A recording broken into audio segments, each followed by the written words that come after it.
graça e a paz, queridos. Que alegria poder estar aqui com vocês. Eu fico feliz porque a noite vai subir o nível, né? O pastor Manuel vai estar pregando, então vocês vão ter um crescimento, vai terminar com chave de ouro, né? O vinho do final é melhor, né, pastor? E aí a gente fica mais aliviado, né, amor? O problema é se eu fosse sucedê-lo, aí eu estava ferrado, né? Mas graças a Deus, uma honra estar aqui com o senhor. Espero poder ir pescar com o senhor aí no dia.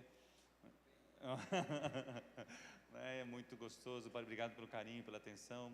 Prazer conhecer a sua esposa, né? É filhos seus, que legal. Que legal. Seja muito bom conhecer vocês. Que Deus continue abençoando essa igreja. Bom rever muitos amigos, né? Rever meu amigo pastor Arão e Uzi, né? Queridos do coração, né? São uns paizão nosso, né? Que nos ensinam. Meu amigo pastor Fábio Roquemille e Andressa, um casal tão queridos, né? Que a gente ama. Foi bem interessante a nossa história, né? Porque o pastor Zé Maria, que me antecedeu, ele tinha o hábito de orar pelo mapa, né? E nós estávamos orando pelo Rio Grande do Sul. O senhor abre a porta, não sei se você sabe, mas o Rio Grande do Sul tem mais terreiro de candomblé e de macumba de todos os outros estados do Brasil, inclusive da Bahia, certo? Então é um território muito, digamos, hostil espiritualmente falando. E aí nós orando, né, e continuando orando, assumimos o lugar do pastor Zé Maria, e nós continuamos orando, e eu olhava para o mapa, colocava, né, as minhas mãos no mapa, e um dia o pastor Fábio me liga.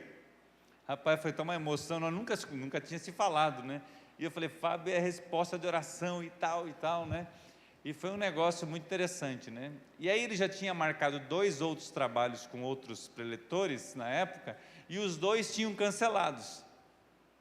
Aí chega uma semana antes, a minha filha começa a ter crise de cólica renal. Minha filha devia ter uns 12 anos, né, amor? Por aí, 11, 12 anos de idade. E aí aquele negócio de hospital e casa e hospital, né, e tal. E aí eu liguei para o Fábio, né, falei, Fábio, olha, cara, ora aí, porque a minha filha está tendo crise de cólica renal, está assim, eu não sei se eu vou conseguir ir e tal, né. E aí a minha filha foi para o hospital, chegou a colocar o duplo J, né? Então foi um negócio bem complexo mesmo. Chegou na quinta-feira, ela deu uma melhorada, e eu olhei para ela e falei assim, filha, você libera o pai e a mãe para ir? Ela tinha uma família que sempre nos ajudou lá, muito queridos lá em Pompeia, que nos ajudou com ela e tal. E aí nós, na sexta-feira de madrugada, saímos e fomos para lá, né? E foi bem legal, né? Quando a gente chegou, a alegria do Fábio e da Andressa de nos receberam na casa deles, né? E foi muito gostoso. E aí fomos a 2 treinamentos, né? Hombridade e Mulher Única, e também o Crown Finanças. E quando nós estávamos dando o Crown Finanças lá no domingo pela manhã, nós recebemos a ligação que a Gabi tinha ido para o hospital de novo. Aí eu falei, Fábio, você me libera para terminar o treinamento? E a gente pegou o carro, era 1000 e poucos quilômetros, né? E fomos, mas a semente, e a gente entendeu, a minha filha acho que nunca mais teve cólica renal, né? Foi literalmente espiritual aquele negócio. E ali começou um grande trabalho através da vida do Fábio e da Andressa, que foi para Santa Maria, que foi para Porto Alegre, foi para Cachoeirinha, né? E aí Deus fazendo as suas obras, né? E foi muito legal, a gente tem sustentado essa amizade até hoje. Obrigado também ao Dr. Fábio, Dr. Eduardo Regota e a Letícia, né, que sempre nos recebe com tanto amor e carinho. Obrigado por tudo, né? Obrigado a todos vocês pela honra de poder compartilhar a palavra de Deus com vocês. Antes de eu entrar na palavra, eu queria falar de alguns livros para vocês. Esse livro aqui, irmãos, eu li há um tempo atrás, ele se chama Como Lidar com as Adversidades. Eu também abraço o meu doutor Silvio e a Andréia, né, que é muito gostoso ter vocês aqui, viu, um casal muito querido. Também tive uma experiência bem legal com ele, né, que eu com a Glécia fomos fazer um rally no Nordeste. E aí, nós fizemos uma aventura de missionário mesmo, né? Então, nós fomos para uma cidade, uma outra cidade para outra cidade, e na cidade de Recife para Aracaju, nós pegamos um ônibus. E esse ônibus saía às 11 horas da noite e pegava 101, e a gente não conhecia, missionário, aventureiro, né? Vai lá, né? Aí fomos pegar o ônibus, irmãos, estava eu, a Glédis e a Gabi. A nossa filha devia ter uns 11, 12 anos, acho que na mesma fase aí por aí, né? Não lembro a idade. Aí pegamos, o motorista foi entrar no ônibus e falou assim, olha, nós não sabemos se nós vamos chegar, nós fomos assaltados na semana passada, pegaram o ônibus, levaram para uma esquina, tiraram a roupa de todo mundo, certo? E pensa, irmãos, eu com a minha esposa e a minha filha. Aí a minha filha, né, olhou para nós e falou assim: vamos orar? Aí orou e nós preocupados, eu falei assim: se nós já não oramos, então vamos dormir. Ela virou para o lado e dormiu. Cada lombada que tinha, irmão, eu e a Gladys fez, será que tiramos a aliança, tiramos os negócios, escondemos debaixo do banco do ônibus, sabe, aquelas coisas e tal, né? Quando chegamos lá de manhã, né, fomos compartilhar com ele, ele falou assim: vocês são loucos de vir de ônibus e lá e tal, e aí pedimos para ele nos levou de volta de carro, né, e foi muito gostoso. São as aventuras de missionário, né, querido, que Deus nos sustenta. E esse livro aqui fala sobre a vida de José no parâmetro da cisterna de José, como lidar com as adversidades. Jos Hillman, ele trabalha no formato da cisterna, as dificuldades de José, que passou tanto na casa, quanto como escravo, como prisioneiro, que gerou nele conhecimentos e habilidades para se tornar um governador como ele tomou. Como as adversidades nos preparam para algo que Deus está nos levando, né? Quem já fez o Vencedor sabe que o Edwin Cole trabalha na questão da crise e nos prepara para o próximo passo para termos sucesso. E esse livro aqui é muito legal. Eu queria indicar também esse livro aqui que eu gosto demais, chama Pais Revolucionários, como transformar os seus filhos em campeões espirituais. George Barna, tem o Instituto Barna, e é um cara assim extraordinário, e ele trabalha nessa visão diferente, de não trabalhar o comportamento do filho no sentido da educação, mas tratar de colocar ele, transformá-lo em um campeão espiritual. Eu gosto demais desse livro. Esse livro aqui, irmãos, ele te dá conhecimento. Esse livro aqui chama As Marcas de Deus, como eu e você identificarmos se a mensagem que recebemos é de Deus ou não. Porque Deus tem características que são intrínsecas nele, são próprias do próprio Deus. Ele jamais vai te dar alguma direção, alguma palavra, algum fundamento que esteja contrário àquilo que Ele mesmo estipulou. E muitas vezes a gente recebe uma mensagem, a gente é dirigida para aquela mensagem e a gente acha que é de Deus, mas ela não vem de Deus. E aqui o George Otis, ele trabalha nesse aspecto. Eu gostei demais. A UDF ganhou 2 prêmios na Flick, Feira Literária de Livros, deste livro aqui, eu recomendo demais para você. O penúltimo livro que eu queria falar para você, esse aqui do Doug Stringer. Doug Stringer é nosso amigo, ele escreveu Despertar de uma Liderança. Todos nós temos uma liderança dentro de nós que precisa ser despertada, e uma das coisas que eu gostei demais desse livro, irmãos, é que ele trabalha o aspecto que eu e você precisamos trabalhar de uma forma intencional e consistente para terminarmos a nossa carreira bem. Ele mostra numa pesquisa aqui, tanto bíblica quanto fora da Bíblia, que 75% das pessoas terminam a sua carreira mal. E ele traz a direção e os ensinamentos para que a liderança nossa seja de uma forma que termine de uma forma positiva. Nunca esqueço de um devocional de manhã do Arão, né? Nós estávamos lá no hotel e o Arão foi compartilhar os 70 em 10 que ele lançou para um projeto. E ele estava lendo a Bíblia pela 83ª vez. E aí ele falou que ele chegou em Malaquias. E Malaquias fala que mais importa o fim do que o começo. E estava um ambiente tão agradável da presença de Deus que eu tive que me conter aquele dia, Arão, para não dar um choro escandaloso. Porque o que Deus tem para mim e para você lá para frente é muito maior do que tudo aquilo que você já conquistou. A gente tem a mania de ser saudosista, não porque lá é a igreja antiga, porque não, o que Deus tem para frente é melhor, irmãos. Deus nunca tem algo pior para nós, os caminhos, mesmo que estavam lá como cativeiro, mas Deus tem algo melhor para nós, e nós precisamos despertar isso. O último livro que eu queria falar para vocês, esse aqui, irmão, eu amo demais, ele chama Guia de Aconselhamento Pastoral. A Ruth Hessendorf fala que cada fruto externo tem uma raiz interna, e ela fala, por exemplo, da raiz do orgulho. Quais são os comportamentos, quais são os aconselhamentos, as perguntas, o mentoreamento, os textos bíblicos sobre orgulho. Depois ela fala sobre a raiz do perfeccionismo, a raiz do homossexualismo. Ela vai trabalhando cada ponto com profundidade, os textos bíblicos, a direção, as perguntas que você faz. Ela termina o livro falando sobre aconselhamento para noivado, para casamento, até onde você e eu, como pastor, podemos ir, até quando nós precisamos de alguém que é profissional na área. Então eu gostei demais desse livro aqui. Todos os livros que eu estou falando para você, eu não li a sinopse, Eu li o livro completamente e eu queria indicar para você aí. Eu queria que você abrisse a sua Bíblia agora em Josué, capítulo 5, de 13 a 15. Josué, capítulo 5, de 13 a 15. Diz assim a palavra de Deus: Estando Josué já perto de Jericó, olhou para cima e viu um homem de pé, empunhando uma espada. Aproximou-se dele e perguntou-lhe: Você é por nós ou por nossos inimigos?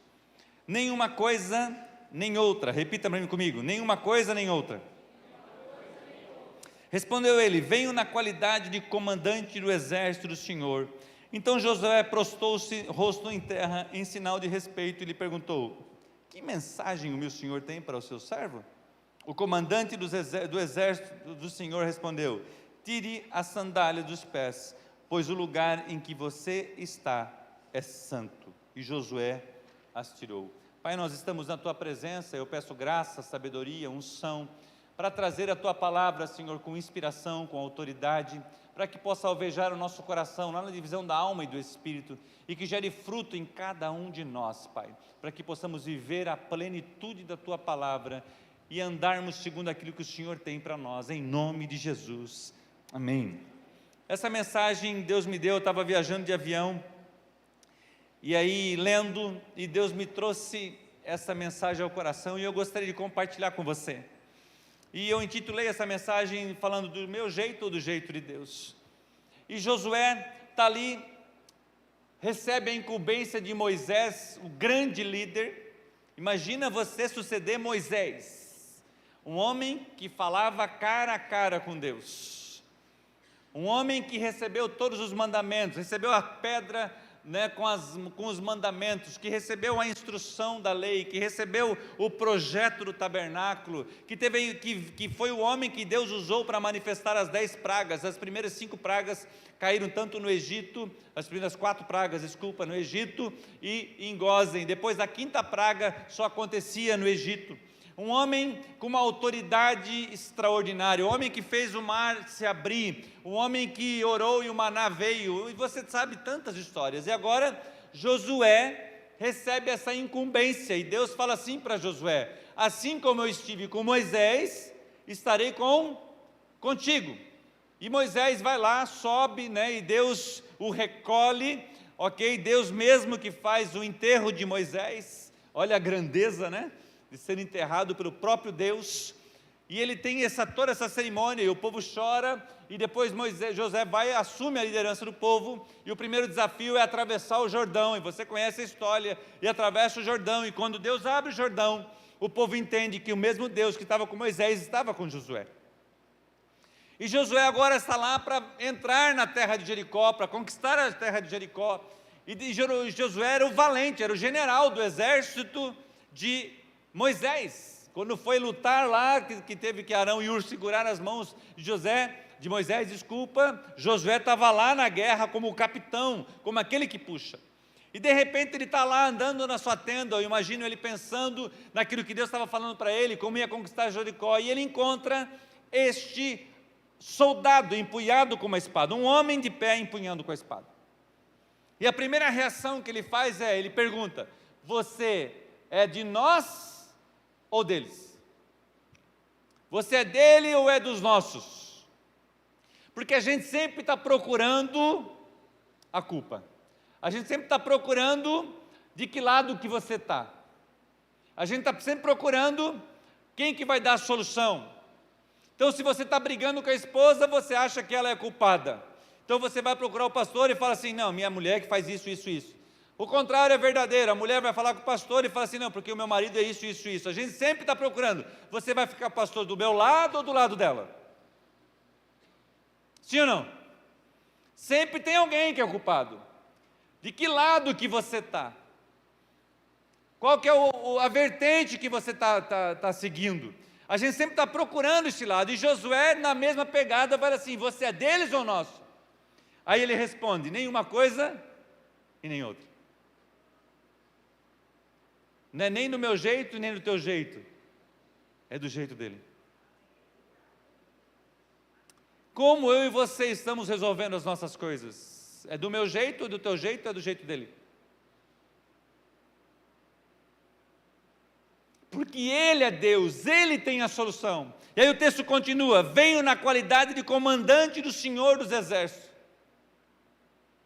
Eu sou nem do teu lado, Josué, e nem do lado do teu inimigo. A minha posição é fazer aquilo que agrada, para aquilo que eu fui arregimentado por Deus. Eu vim aqui com uma missão. E a primeira coisa que tem que fazer, Josué, deixa o teu jeito de lado, tira a sandália dos pés, que o lugar que você está é terra santa.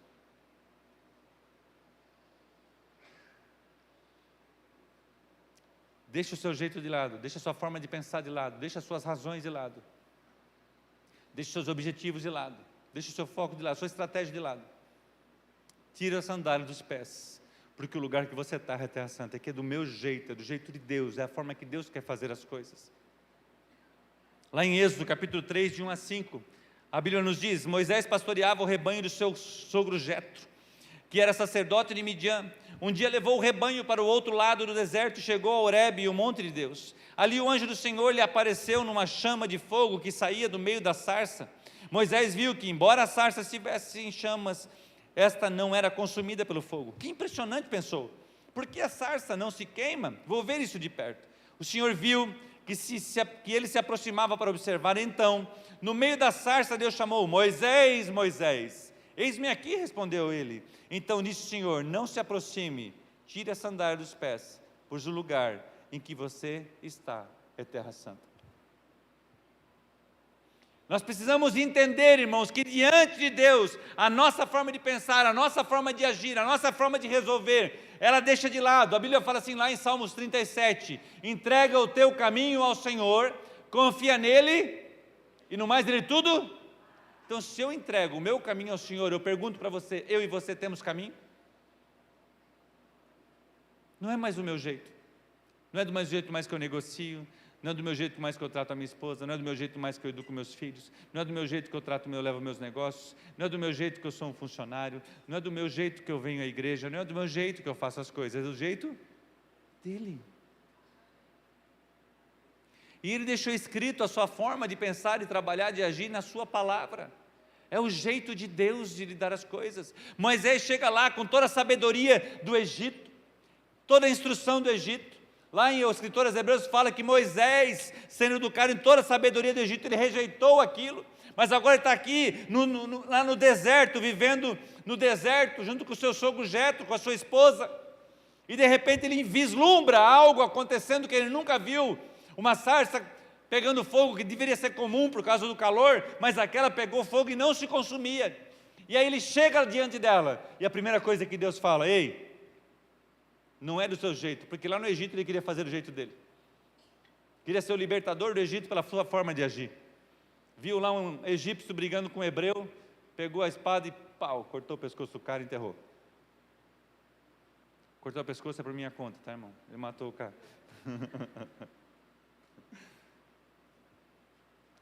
Aí no outro dia ele viu dois hebreus brigando. Aí o cara fala assim: alguém te colocou como juiz aqui?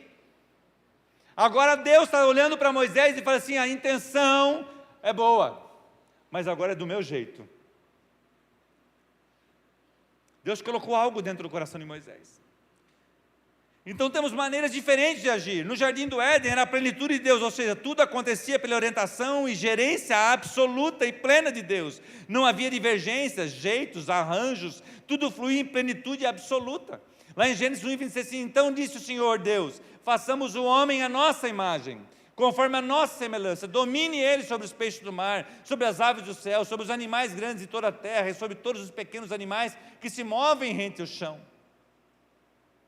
Então Deus, o Senhor, lá em Gênesis 2:8, fala assim: ora, o Senhor Deus tinha plantado um jardim do Éden para os lados do leste, e ali colocou o homem que formara. Era a plenitude, assim como Deus tinha toda a plenitude no céu, tinha toda a plenitude na terra dentro do jardim do Éden. Não havia pecado, não havia nenhuma praga, não havia nada de perigo, não tinha nada, era perfeito, irmãos.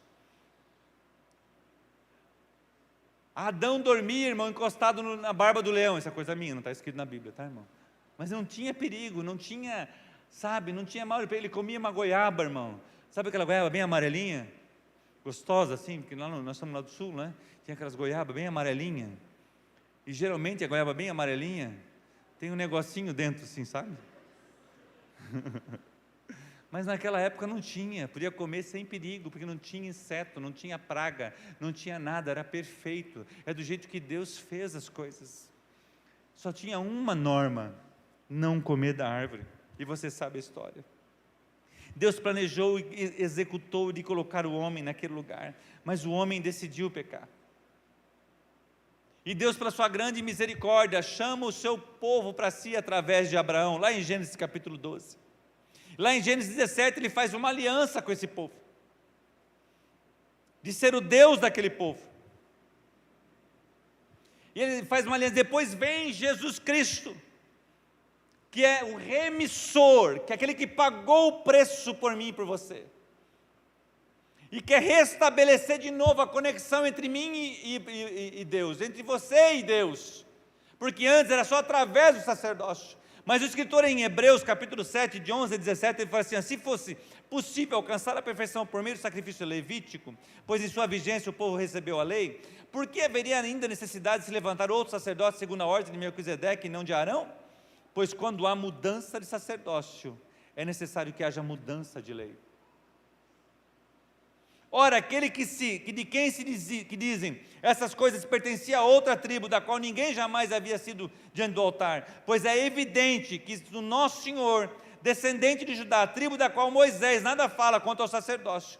O que acabamos de dizer fica ainda mais claro quando aparece outro sacerdote semelhante a Melquisedeque, alguém que se tornou sacerdote, não por regras relativas à linhagem, mas segundo o poder de uma vida indestrutível, pois sobre ele é afirmado: tu és sacerdote para sempre, segundo a ordem de Melquisedeque. Jesus agora quer trazer para nós, de novo, a plenitude daquilo que Deus trouxe para nós, não de forma completa, porque a forma completa vai ser na glória, mas trazer de novo a vontade de Deus, a comunicação, o relacionamento com Deus, o jeito de Deus de fazer as coisas, a forma de Deus. Então ele estabelece um novo sacerdote. Então Jesus é o sumo sacerdote, e com o sumo sacerdote é uma mudança de lei, há uma mudança de comportamento. E Paulo escreve isso em Romanos 6, 7, 8, falando sobre a questão de que quando nós escravos do mundo, agora nós escravos do pecado do mundo, mas agora nós somos sujeitos a Deus, sujeito a Cristo Jesus. A nossa forma de pensar é a forma de Cristo Jesus, o nosso jeito de andar é o jeito de Jesus, porque nós morremos para o mundo, e agora nascemos para Deus. Isso significa o batismo.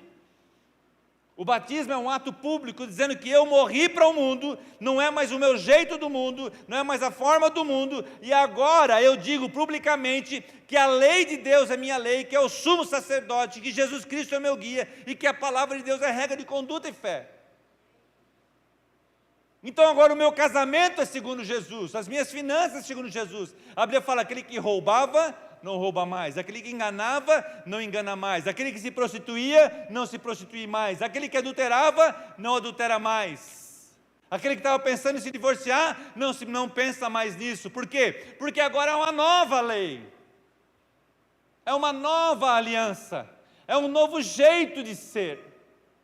E nós precisamos resgatar o conceito daquilo que Jesus veio trazer para nós, porque nos últimos dias, diz a palavra de Deus, Paulo escrevendo a Timóteo no capítulo 4, virão falsos profetas, querendo enganar muitos, e muitos atentarão os seus ouvidos àquilo que agrada o seu coração.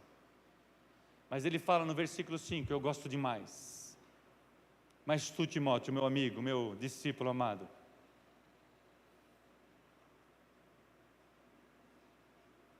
seja sóbrio em tudo, não renda, não ceda, cumpre a obra, cumpre o chamado de um evangelista, cumpre o teu ministério. Ou seja, não se deixa levar pelo jeito do mundo. Eu e você precisamos entender. O Edwin Cole escreve no livro Homem ao Máximo, irmãos, algo que eu acho extraordinário. Ele escreveu isso lá na década de 80, pastor Manuel. A sociedade está impondo os seus costumes e ideias à igreja de Jesus Cristo. O jeito do mundo, irmãos, a sociedade, ele escreve isso também na primeira lição do curso Marido Irresistível: a cultura é culpada. A gente culpa a cultura, a gente culpa porque a gente sempre está querendo jogar a culpa em alguém. Mas eu e você temos Cristo Jesus, o padrão da palavra de Deus. Não é do meu jeito nem do jeito do mundo, é do jeito de Deus. Eu preciso trazer o equilíbrio e trazer de volta para a centralidade da palavra de Deus. Lucas 5, 3-6, a Bíblia fala assim: e entrando num dos barcos que era de Simão, pediu-lhe que lhe afastasse um pouco da terra. E assentando-se, ensinava no barco a multidão. E quando acabou de falar, disse a Simão: faze-te ao mar alto e lançai as vossas redes. E respondeu Simão, disse-lhes: mestre, havendo trabalhado a noite toda, nada apanhamos, mas sobre a tua palavra lançarei a rede. E fazendo assim, colhendo uma grande quantidade de peixes, rompia-se a rede. Ou seja, Pedro era experiência em pescar, sim ou não? Conhecia a lua, conhecia a maré, conhecia os locais onde tinha peixe. Ele tinha anos e anos de experiência como pescador. Então ele foi pescar aquela noite inteira e nada pegou, diz as Escrituras. Porque ele estava fazendo do jeito dele, usando a sua experiência, a sua habilidade, o seu conhecimento, a noite inteira. Pensa na frustração. Aí chega Jesus e fala assim: ei, joga para o outro lado. Será que ele já não tinha jogado, irmão? Não sei. Pode ser que ele já tinha colocado uma rede lá, pastor. Ou jogou uma tarrafa, sei lá. Mas ele fala assim: eu pesquei a noite toda, não peguei nada, mas sobre a tua palavra. Quantas vezes, irmãos, Deus dá uma palavra para mim e para você? Está dando tudo errado, nada está funcionando. Você usou toda a tua estratégia, toda a tua habilidade, todo o teu conhecimento, fazendo com zelo, fazendo com capricho, fazendo corretamente. Não está dizendo que Pedro estava pecando aqui, irmãos. Não estava dizendo que Pedro estava fazendo alguma coisa de errado, não. Mas aí Deus fala assim para mim e para você: lança a rede de novo. Só que agora desse lado. E aí a gente diz: não, eu já trabalhei a noite inteira, eu já desisto. Eu desisto do meu casamento, eu desisto dos meus filhos, eu desisto desse empreendimento, eu desisto de congregar, eu desisto disso, eu desisto daquilo.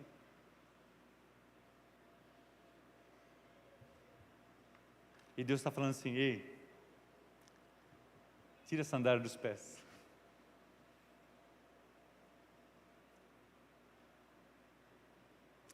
Tira o seu jeito de ser.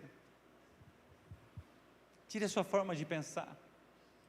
É do meu jeito. Lança a rede do lado de cá.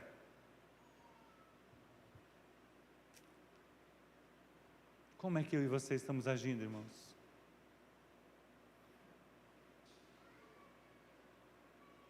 Como é que está o nosso comportamento no nosso dia a dia? Será que a gente está dizendo assim: Senhor, não, sobre a tua palavra eu vou fazer, eu não acredito mais, Senhor. Eu não acredito mais que vai dar certo. Eu não acredito mais, Senhor. Quantas pessoas, irmãos, estão desistindo da igreja porque estão desacreditando da igreja? Existe um movimento do inferno que se chama desigrejados. Eu estou bem com Deus, eu não preciso ir para a igreja. Eu sei que não tem essas coisas aqui só lá na França, pastor. Irmão, isso é um movimento do inferno. Escuta o que eu estou te dizendo. Um corpo desconectado, um membro desconectado do corpo, ele necroseia. Uma brasa afastada do braseiro, ela esfria, ela morre. Ah, mas a igreja não é perfeita. É lógico, irmão, eu e você estamos nela. É simples assim. Mas Deus está falando para você: ei, lança a rede do outro lado. Ei, eu tenho uma estratégia diferente para você. Eu tenho uma estratégia nova para você. Eu tenho uma forma diferente para você agir. Será que a gente está fazendo igual o Pedro? Senhor, eu pesquei a noite toda, mas sobre a tua palavra eu vou lançar a rede. Mas sabe o que é mais legal nesse texto? Que mais um pouquinho para frente, Pedro vem lá e os barcos vêm ajudar ele, porque pegou tanto peixe. Aí Jesus fala assim para ele: a partir de hoje, eu te farei pescador de homens. Mesmo que ele levou a prosperidade, ele cresceu 153 grandes peixes, as redes estavam para se romper, mas ele fala assim: ei, Eu posso te prosperar aí, certo? Mas eu quero algo maior para você. Eu te farei pescadores de homens. Você vai resgatar vidas, você vai resgatar casamentos, você vai resgatar relacionamento de pais e filhos, você vai resgatar a dignidade, a honra, o prazer das pessoas viverem, a alegria da salvação. Eu vou te dar a capacidade de você levar muitas pessoas a conhecerem a mim e terem seus nomes escritos na vida da vida. O que você vai fazer não é mais temporal, é eterno. O que você vai construir agora é para o reino de Deus. Ei, Pedro, eu tenho planos maiores com você. Você está entendendo, irmãos? Porque a gente dá tanto valor às coisas daqui, e eu e você temos um short time, um pequeno espaço de tempo de viver. Hoje eu tenho menos tempo para viver do que eu já vivi, mas Deus tem algo maior para você, plantar para a eternidade, deixar um legado de fé. Eu falei para os homens aqui hoje de manhã, construir um legado de fé, irmãos, um legado de uma vivência com Deus. Os seus negócios não podem ser do seu jeito, tem que ser do jeito de Deus. A sua família não pode ser do seu jeito, tem que ser do jeito de Deus. Os seus filhos têm que ser educados da maneira de Deus. E eu louvo a Deus, irmãos, porque a Universidade da Família tem tantas ferramentas bíblicas, com profundidade bíblica, simples, uma teologia prática para ajudar eu e você a construir um legado, uma filosofia, uma forma de pensar, uma forma de agir, pautada nas Escrituras Sagradas. Quando eu olho para a educação de filhos à maneira de Deus, irmãos, quantas vezes a gente encontra mulheres, aqui não tem, mas lá na França tem, que estão estressadas às 9 horas da manhã. Sabe por quê, irmão? Porque ela levanta, ela tem que arrumar a cama do filho, aí tem que ter o filho de arrumar a mochila, já escovou o dente, já penteou o cabelo, já tomou café, já pegou o lanchinho, já fez isso, já fez aquilo, aí a mãe está estressada. Eu sei que não acontece essas coisas aqui, pastor, só lá na França. Por quê, irmãos? Quem que está pensando?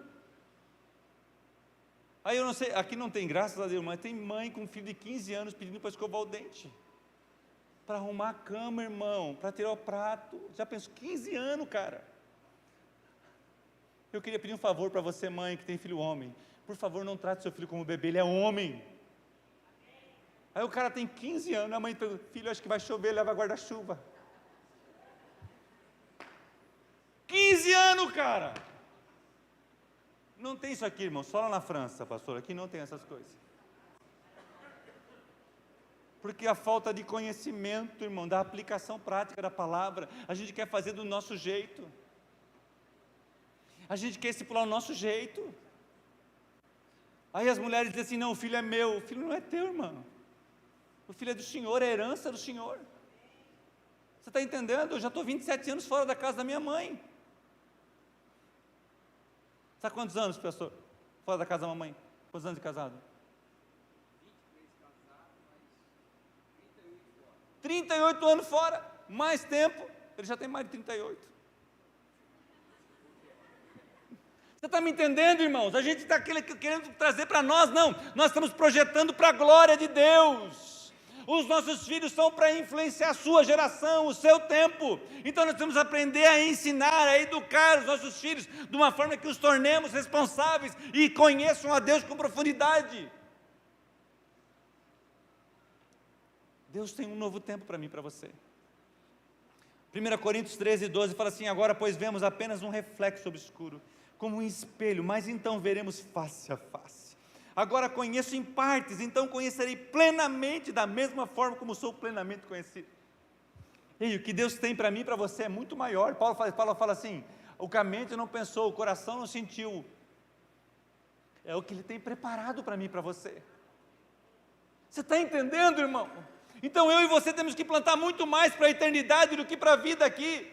O seu Sunge, pai do seu Jorge, morreu um homem muito bem sucedido financeiramente. Com 99 anos de idade.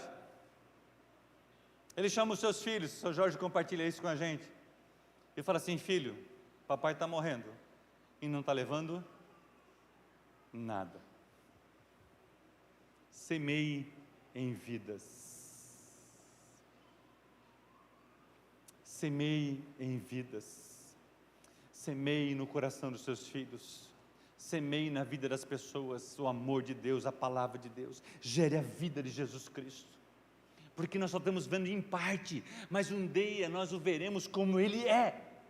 Ei, eu queria dizer para você, você já sabe, mas vou relembrar você: Deus não é um Deus de morto. Falaram para Jesus assim: Lázaro está morto. Ele falou: não, ele está dormindo. Um sono profundo. Está lá no sono no REM. E eles: não, ele morreu, mas já faz 4 dias, está cheirando mal. Tira a pedra. Do jeito de vocês ele está morto, para mim ele não está morto, ele está dormindo. Lázaro, come here, vem para fora. Ele levantou. Aí Jesus fala lá no Novo Testamento, novo sacerdócio, nova mudança de lei. Ele fala assim: ei, Deus não é Deus de morto não, Deus é Abraão, de Isaac e de Jacó, eles continuam vivos. Para vocês ele morreu, está ali em Macpela, mas para mim ele está vivo. Aí chega lá, ele leva no Monte da Transfiguração, vê Elias e Moisés. Primeiro holograma, tinha o Jesus Airlines lá em Filipe, pega um Jesus Airlines, agora vem o holograma, Jornada nas Estrelas, lembra? E Jesus traz lá, na Monte da Transfiguração. Ei, para vocês, ele está morto. Não, Deus não é Deus de morto, Deus é um Deus de vivo, de Abraão, de Isaac e de Jacó. Eles continuam vivos, eles só estão esperando a grande chamada de Deus. Você está me entendendo, irmãos?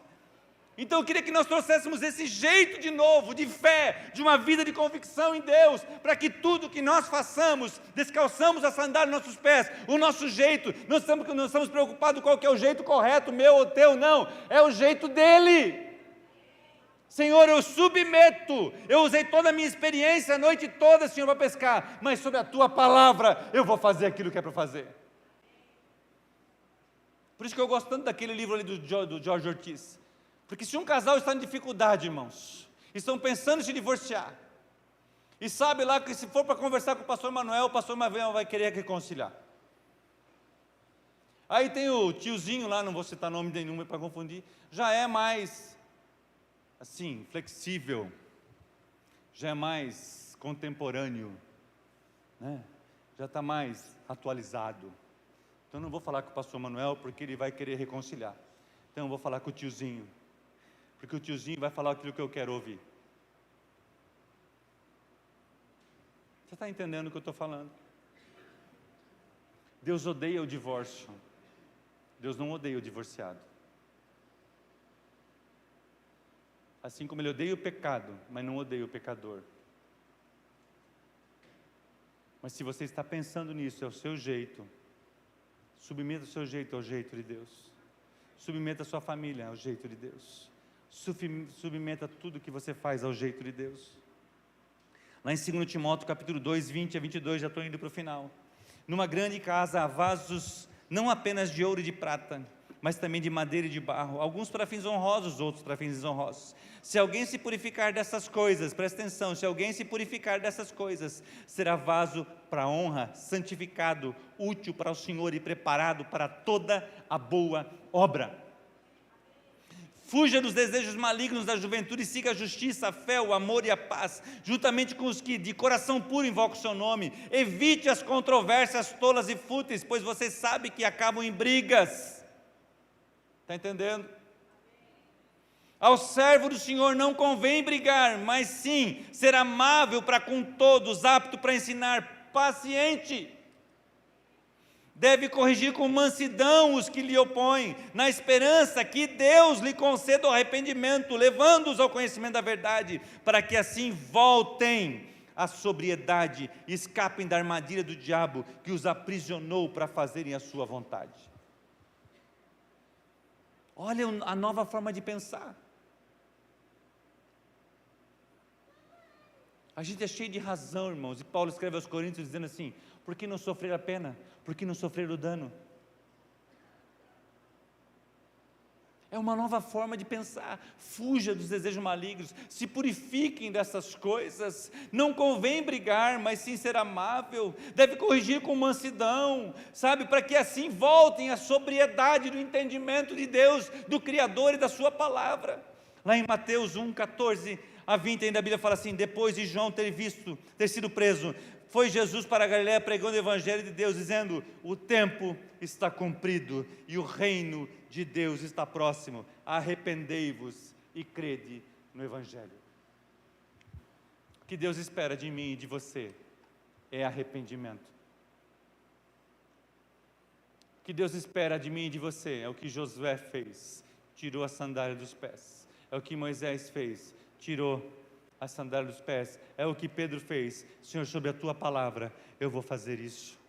Mas eu preciso, para ter arrependimento, eu preciso ter o reconhecimento de que eu estou fazendo do meu jeito.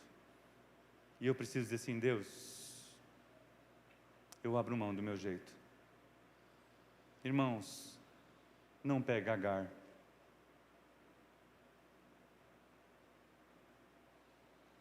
Deus tinha dado a promessa para Abrão e para Sara: farei de você uma grande nação. Chega uma hora que Abraão está tomando chimarrão lá, um tereré com Deus, e fala assim: Deus, a parada é a seguinte, o meu servo será o meu herdeiro, porque eu não tenho filhos.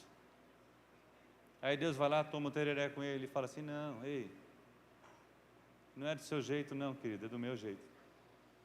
Só que no meio do caminho, ele esqueceu do tereré com Deus, e toma um tereré lá com Sara, e Sara diz assim: pega Agar, porque eu não vou mais ser mãe.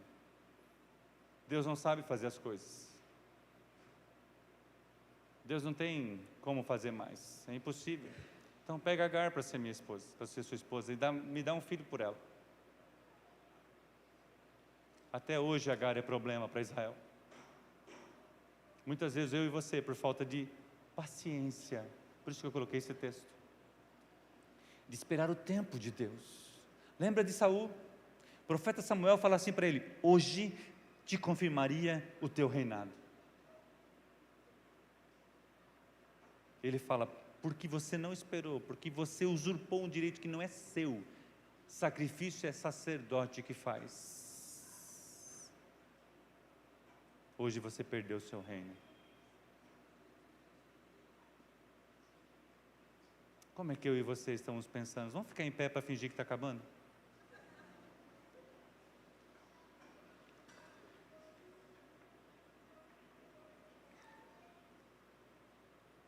Eu não sei se tem alguém aqui que ainda não entregou a sua vida para Jesus.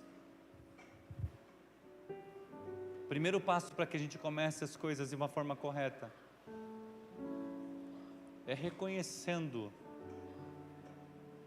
que sem Jesus nós não chegamos ao céu.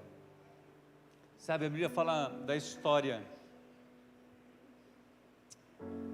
de Cornélio. Cornélio era um homem correto, irmãos, íntegro. Um homem, pode-se dizer, quase que perfeito. Um homem que lidava com seus colaboradores bem, com seus servos bem. Um homem que lidava bem com a sua família. Um homem que dava esmolas. Um homem que orava continuamente. A Bíblia fala sobre isso. A ponto de Deus enviar um anjo dele para Cornélio, dizer assim: manda chamar Pedro, que ele te dará palavras que salvará a ti e a tua casa. A conduta de Cornélio, que era muito íntegra, muito boa, muito correta, muito certa, não dava o direito dele de herdar a vida eterna. Aí vem Pedro e compartilha sobre Jesus Cristo.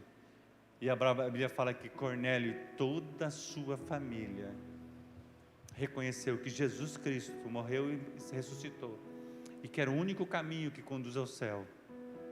E ele entrega a sua vida para o Senhor. Se você ainda não entregou a sua vida para Jesus, entende que você é pecador e precisa da graça de Deus, eu quero orar com você. E o segundo convite que eu quero fazer, eu não vou me estender por causa do nosso tempo.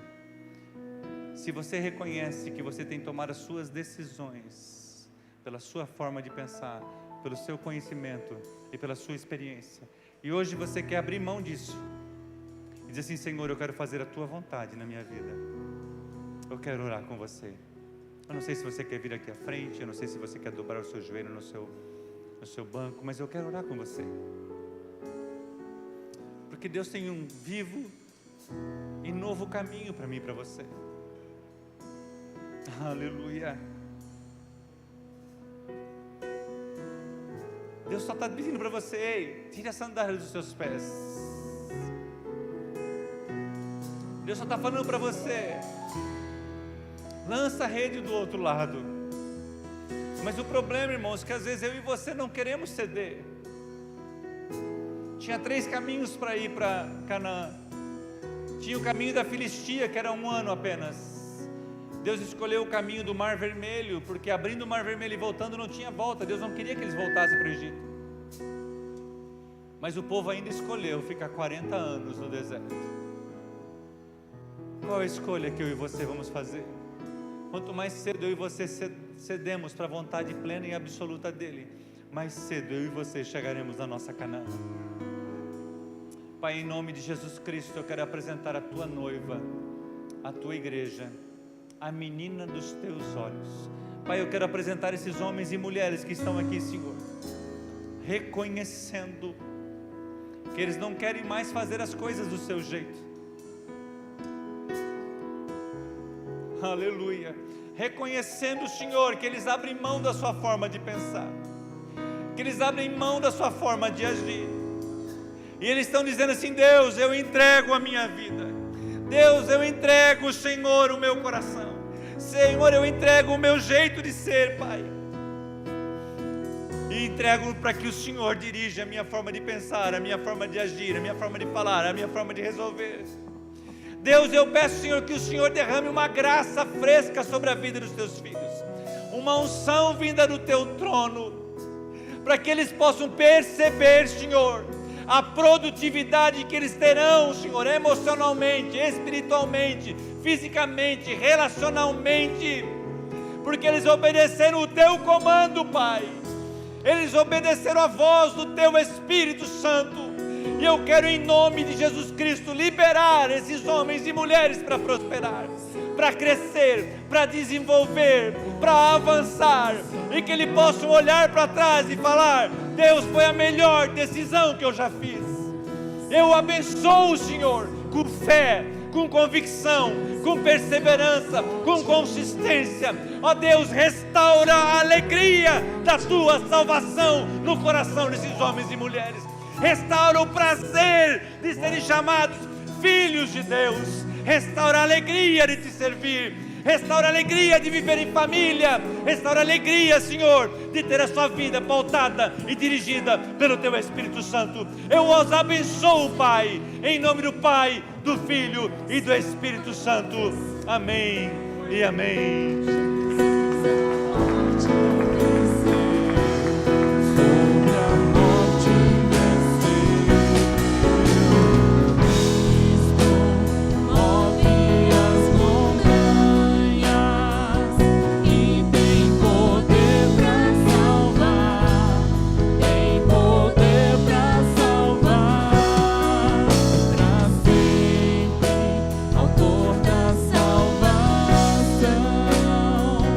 Jesus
Graças a Deus.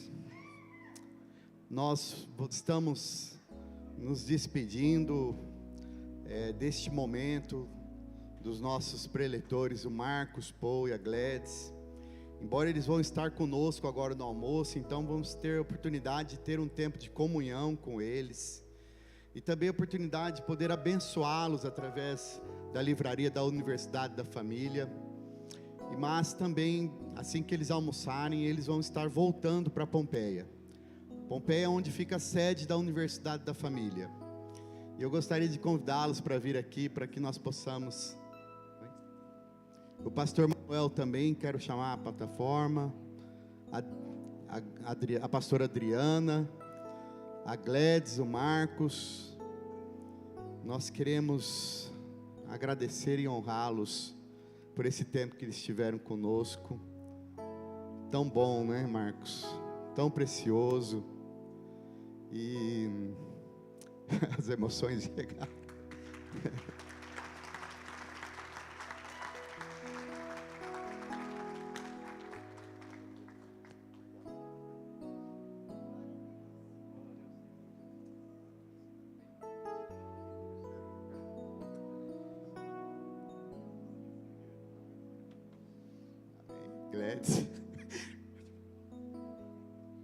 Amém. Louvado seja Deus. Que essas sementes gerem frutos em nossas vidas. Que nós possamos ouvir a voz do Senhor e ter um tempo novo, obedecendo o chamado e restaurar as famílias, restaurar os nossos filhos, lançá-los para que eles possam fazer diferença em tempos tão sombrios que temos vivido.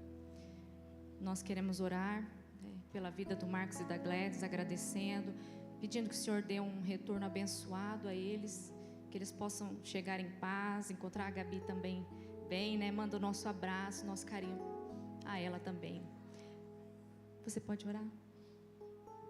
Eterno e soberano Deus, nós exaltamos, louvamos ao Teu santo nome, Pai, porque a Tua presença, Senhor, é sentida aqui neste lugar, Pai. Santo, santo, santo, santo seja o Teu nome, Pai. Deus, obrigada por cada família representada aqui nesta manhã. Obrigada, Jesus, por todos que estiveram aqui ontem à noite, Pai. Obrigada por cada palavra, Deus, que foi lançada nos corações dos homens, dos sacerdotes, ó Deus, da Tua igreja, Pai. Nós exaltamos, bendizemos ao Teu nome e Te pedimos que o Senhor esteja visitando cada um de nós, Pai. Cada um de nós que recebemos, ó Deus, da Tua palavra em os nossos corações, que venham produzir frutos, ó Deus. Como eu disse nesta manhã, Pai, nós recebemos um presente, Pai, e ainda há tempo, Senhor Jesus, de fazer novas escolhas para Ti e por Ti e pelo nosso lar, pela nossa família e filhos, ó Deus. Pai, nós exaltamos ao Teu nome e pedimos, ó Deus, que o Teu Santo Espírito faça, Deus, frutos germinarem em nossas vidas, Pai. E agora, Deus, nós em nome de Jesus queremos entregar diante do Teu altar, Deus, a vida deste casal, Pai, tão especial, Senhor Jesus, pastor Marcos, Senhor Jesus, sua esposa, irmã Gladys, Pai, sua filha Gabriela, Deus, em nome de Jesus, obrigada por esse ministério que o Senhor entregou na vida dos Teus filhos, que o Senhor continue a derramar uma unção especial, Pai, que muitas vidas, que muitas famílias venham ser restauradas, que muitos filhos venham ser transformados, ó Deus, por meio, Deus, da Tua palavra ministrada pela boca dos Teus filhos, ó Deus.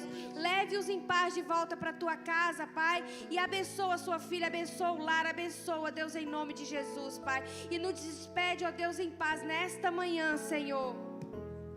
E agora que a graça de nosso Senhor Jesus Cristo, o amor de Deus Pai e as consolações do Santo Espírito de Deus repousem sobre a terceira igreja batista e sobre todo o povo de Deus que invoca o seu nome sobre a face da terra, hoje e sempre. Amém, amém e amém. Deus abençoe, Deus abençoe, Deus abençoe. Um ótimo almoço. Você pode se dirigir aqui à nossa esquerda. Se você não vai almoçar aqui, leva a tua quentinha XGG, tá bom? É o mesmo preço de uma P, tá bom? Deus te abençoe, Deus te abençoe. Todo o recurso será convergido para o Ministério de Famílias da nossa igreja. Beijo no coração e até logo mais à noite. Hoje à noite eu tenho certeza as cadeiras brancas vão entrar em nome de Jesus. Amém, irmãos?